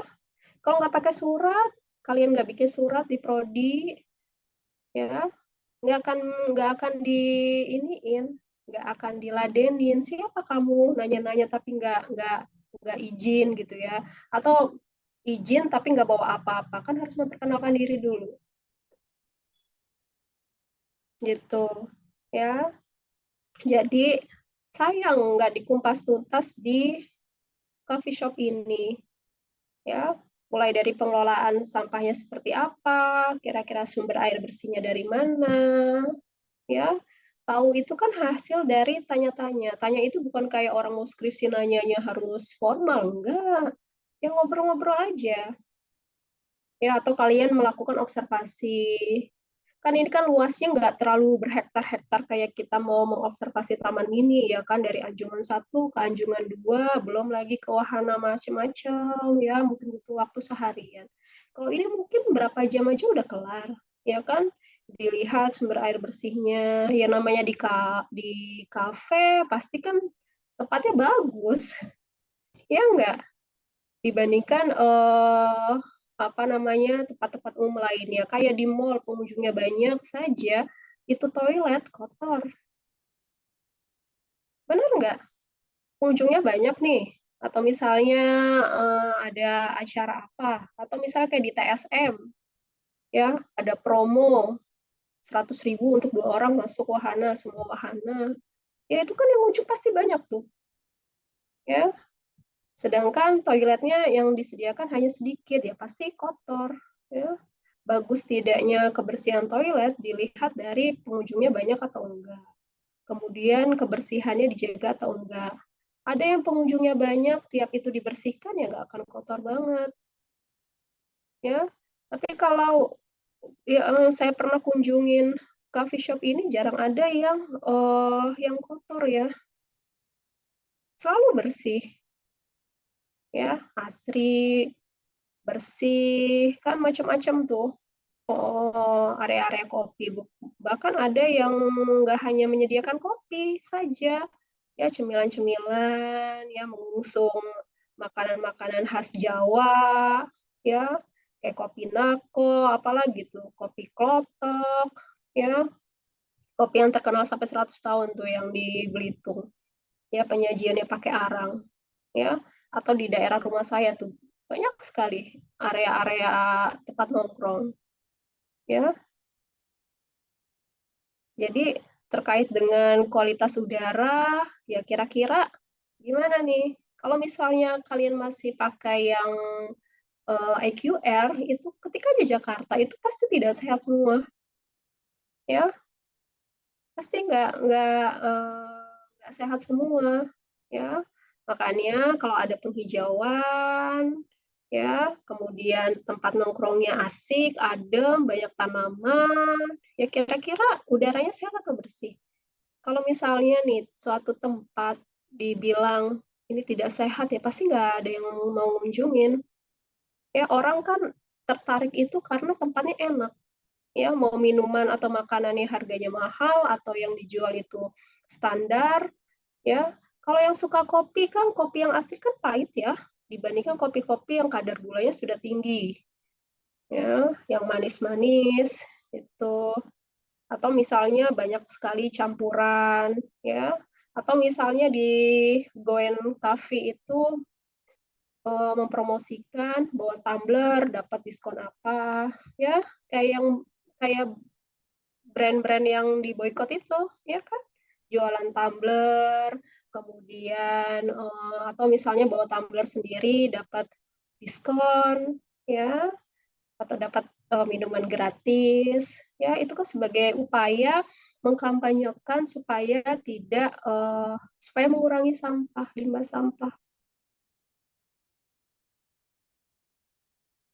ya kan bukan sampah domestik ini kan seperti sampah domestik ya tapi jumlahnya tidak sebanyak sampah-sampah domestik macam-macamnya kalau di rumah tangga kan sampahnya macam-macam ya paling di coffee shop kebanyakan apa sih ya sedotan ya kalau misalnya pakai sedotan ya ada juga yang sudah tidak pakai sedotan tapi kalau dibawa pulang atau penyajiannya botol kayak gitu kemudian di press ya itu pasti dikasih sedotan mau minum gimana kalau nggak dikasih sedotan kan gitu kemudian apa namanya tisu ya bekas tisu atau sisa-sisa makanan ya itu yang harusnya kalian kalian paparkan di sini makanannya apa aja ya ada makanan berat nggak atau hanya makanan sekedar singkong goreng pisang goreng ya atau misalnya getuk atau ketan ya atau misal jagung bakar atau ada makanan yang memang dia itu makanan prasmanan ya makanan berat nasi beserta lauk-lauknya kalau ada itu ya berarti kan sampah sisa-sisa bahan makanan itu kan akan banyak macamnya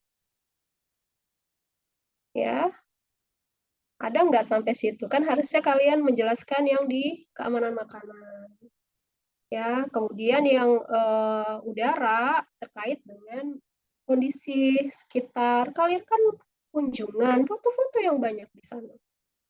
Ya, oh ini areanya begini, atau misal bikin video. Ya, gimana? Ya, kan kalian hanya mengobservasi. Ya kan, mengobservasi artinya mengamati apa yang ada di sana.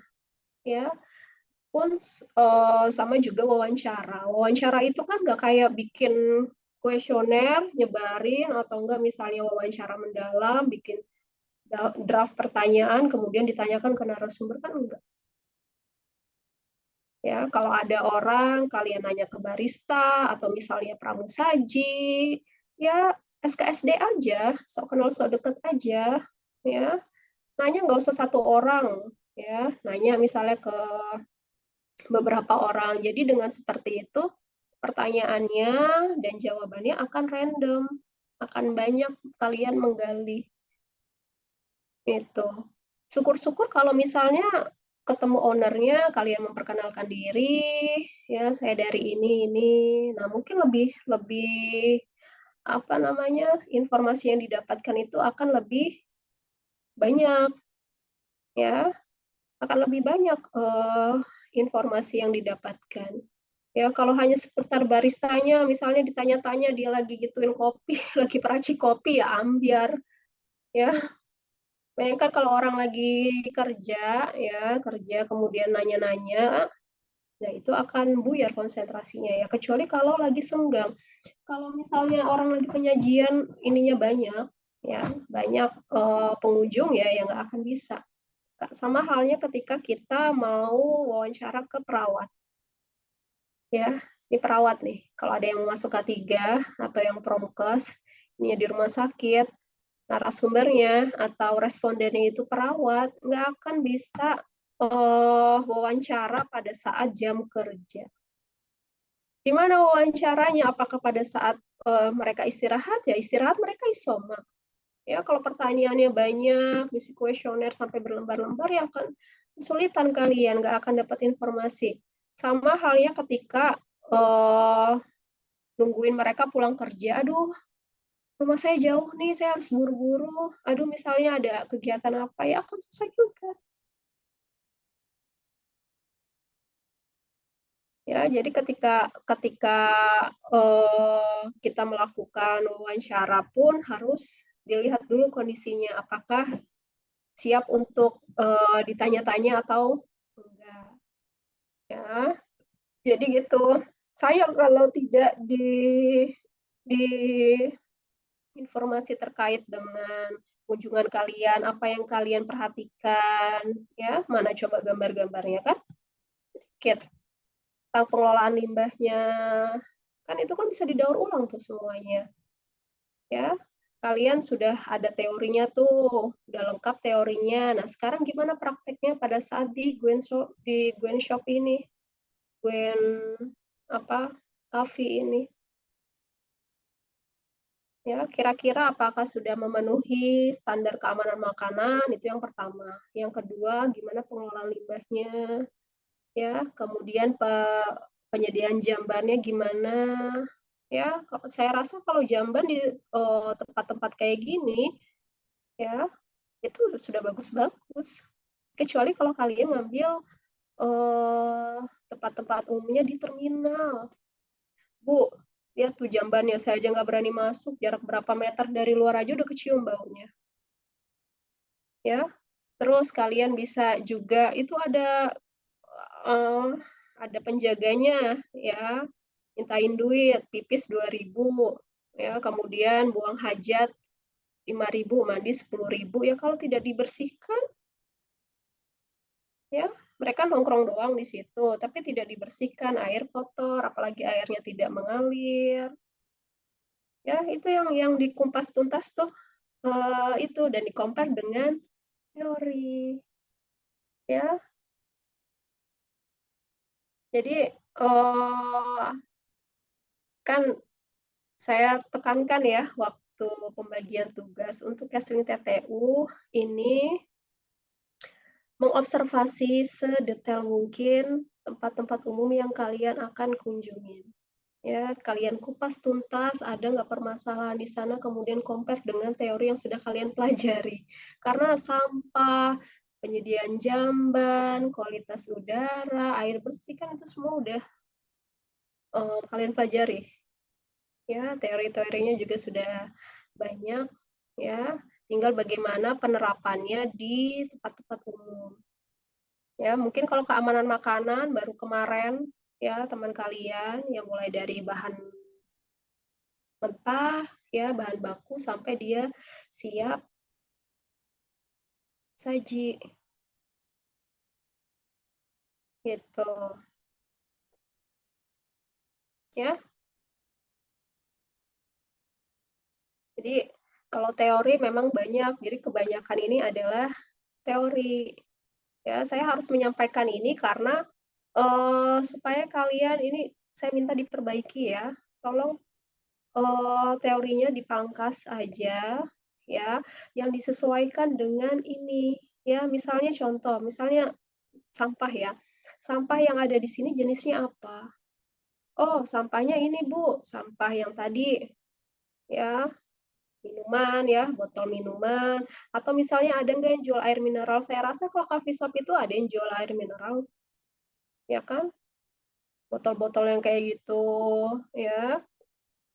Terus karton-karton makanan atau misalnya pakai itu Bu, pakai rotan. Itu kan alasnya apa? Pakai kertas nasi yang coklat atau tisu dapur yang dia menyerap nih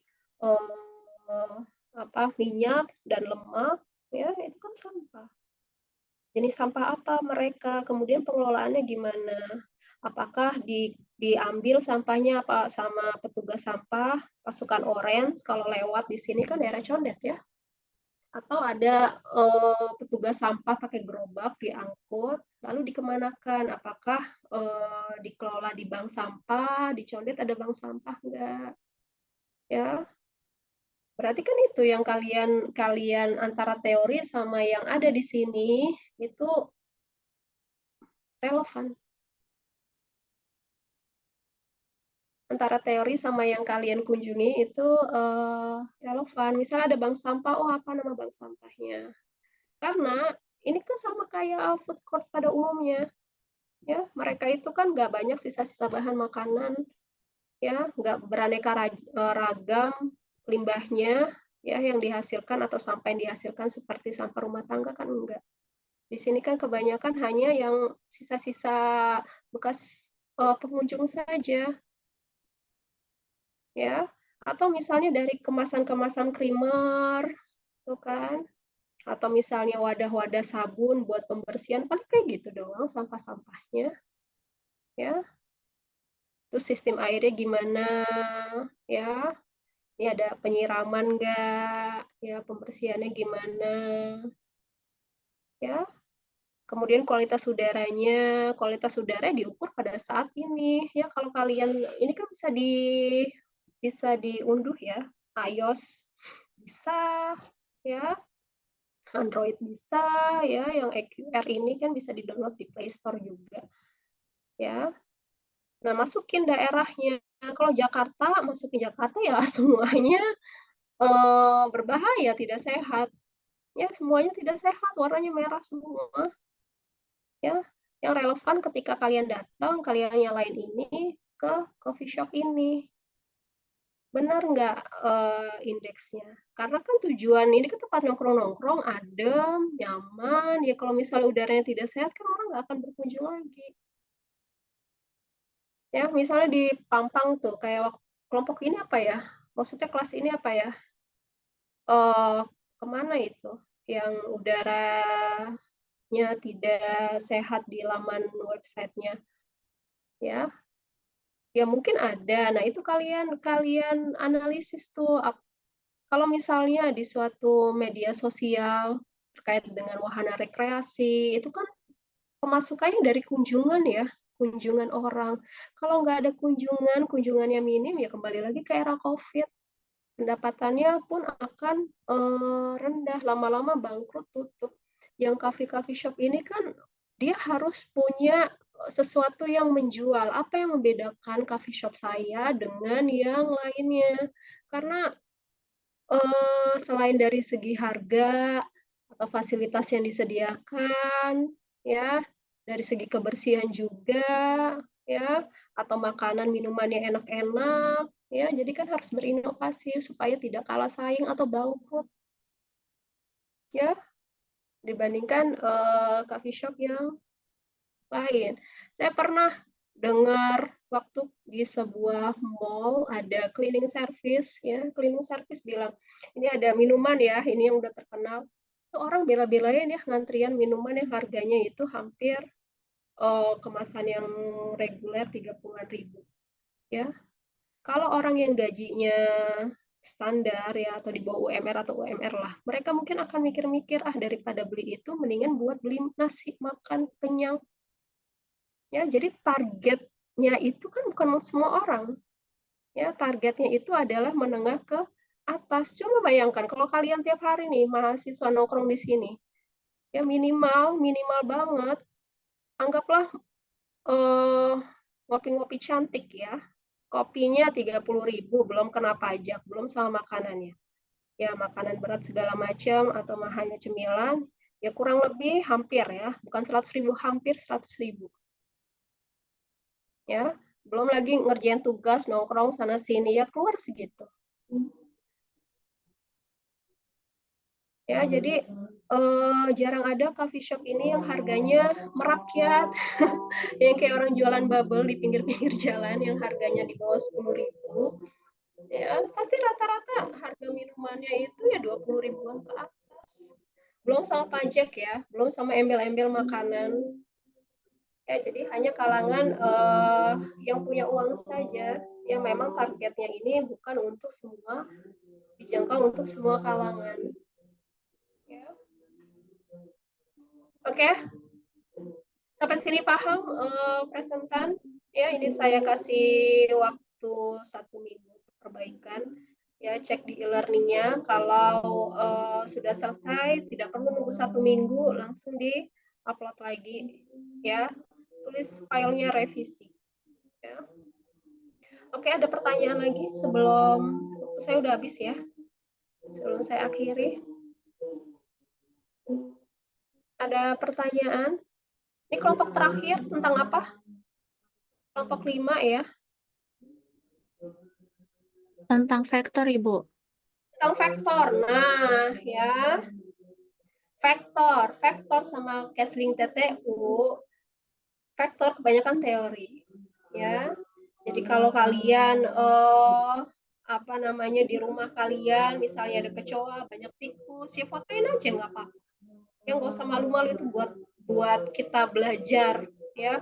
Atau misalnya kalian nggak turlap, kasih link di YouTube. Jadi teman-teman kalian yang audiens nonton video. Ya, kan kalau dimasukin ke PowerPoint itu kan susah ya di-uploadnya nanti. Kasih aja linknya, terus kalian menjelaskan tuh yang ada di YouTube. Boleh nggak, Bu? Boleh. Ya, misalnya ini gambar apa? Oh, ini lalat buah, kebanyakan di mana? Ya, sama sebenarnya Kesling TTU ini tempat-tempat umum. Misalnya kalian tidak turlap, ya kasih video kemana. Misalnya, Bu, saya mau di luar negeri biar keren. Ya udah, kalian menjelaskan yang ada di situ. Yang penting kalian paham apa yang kalian pengen sampaikan. Ya, Bu, saya mau ke negara mana, ya, atau misalnya ke bandara apa, ya kupas tuntas di situ. Ya, boleh nggak? Boleh. Ya, jadi dari YouTube kalian mengeksplor kayak rumah sehat nih, rumah sehat nggak ada yang turlap, pakai video kan di YouTube banyak kan, ketik aja yang perumahan kumuh, nanti akan kelihatan ya apa yang harus dilihat dari gambar itu, apa yang ya permasalahan-permasalahan apa yang dihadapi oleh warga yang tinggal di situ. Ya, kemudian di-compare sama perumahan yang tidak perlu elit, yang penting dia itu punya halaman, punya ventilasi yang bagus, sinar matahari bagus. Nah, itu kan bisa di-compare. Ya, kalau ada video bagus bisa lebih menarik dibandingkan pure teori. Ya saya yakin dari 18 siswa ini banyak yang tidak mendengarkan ya dari awal, mungkin cuma setengah perjalanan, habis itu kemana ya, ini yang tidak pernah on cam. Itu aja dari saya. Ada pertanyaan kurang jelas mungkin presentan atau misalnya audiens terkait dengan ini atau yang lain, boleh sebelum saya tutup.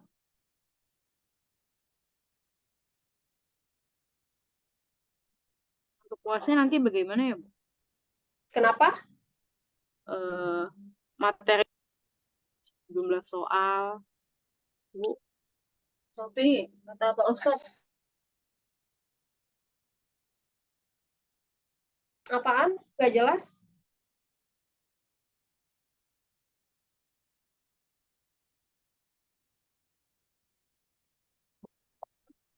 Untuk nanti itu, Bu, materi UASnya sama jumlah soal UASnya, Bu. Saya belum bikin soal tuh. Oh, belum. Udah Oh, nanya iya. jenis soalnya. Ya, bisa esai, bisa pilihan ganda. Ya, nanti kita review di sesi ke-14. Ya, yang jelas kalian pelajari materi-materi setelah UTS. Itu yang akan keluar di ujian. Ya. Gitu. Ada lagi pertanyaan? Dicicil ya belajarnya. Ini kan sebenarnya mengulang nih, KLTTU sebenarnya mengulang apa materi yang sudah kalian pelajari. Tinggal diaplikasikan ke realitanya aja. Ya, realita yang ada di lapangan itu kayak gimana. Ya, learning by doing. Oke, ada lagi pertanyaan? Kalau kelompok 5 tetap Jumat, ya berarti online ya. Kalau Jumat depan. Ya. Karena nggak ada lagi pertanyaan, mungkin saya cukupkan untuk perkuliahan sore hari ini ya. Untuk kelompok 4 tetap semangat ya kalian. Saya beri waktu 1 minggu, Bu. Kita 2 hari udah kelar, boleh upload lah di e-learning. Ya, ngapain tugas ditunda-tunda? Belum lagi tugas mata kuliah lain. Menjelang UAS ini kan banyak sekali tugas, saya yakin ya, nggak hanya tugas mata kuliah saya, tapi mata kuliah lain juga banyak tugas ya. Nanti kalau ada anggota kelompok yang tidak berkontribusi, laporin ya, Bu, si A nggak pernah berkontribusi, Bu, ini yang revisi saya semua. Ya nggak apa-apa, kalau revisi kamu semua ya berarti nilainya buat kamu. Ya, jadi tidak ada unsur paksaan. Kalau mau ngerjain silahkan, nggak ngerjain juga nggak masalah. Ya, dilaporin aja kalau temennya nggak berkontribusi. Itu aja. Ya, kan nggak enak ya udah capek-capek tapi nilai temennya yang nggak ngerjain lebih tinggi. Ada nggak? Ada. Ya, mahasiswa komplain, Bu, kok nilai sains gini lah. Kenapa? Iya, Bu, ini nggak ngerjain. Ya, salah sendiri ya. Mungkin lah yang orang yang nggak ngerjain pada saat UTS atau UAS nilainya lebih besar. Ya, pada saat tugas nilai dia rendah, nilai yang nggak ngerjain rendah, tapi nilai UTS sama UASnya gede. Ya, makanya untuk itu kerjakanlah sendiri-sendiri. Ya, terutama pas ujian, jangan sampai saling contek karena banyak kasus kejadian yang itu ya, yang dicontek nilainya lebih rendah daripada yang nyontek. Ya, boleh dicoba kalau nggak percaya. Oke, mungkin itu saja. Cukup sekian dari saya. Ya, terima kasih semuanya. Selamat sore. Assalamualaikum warahmatullahi wabarakatuh.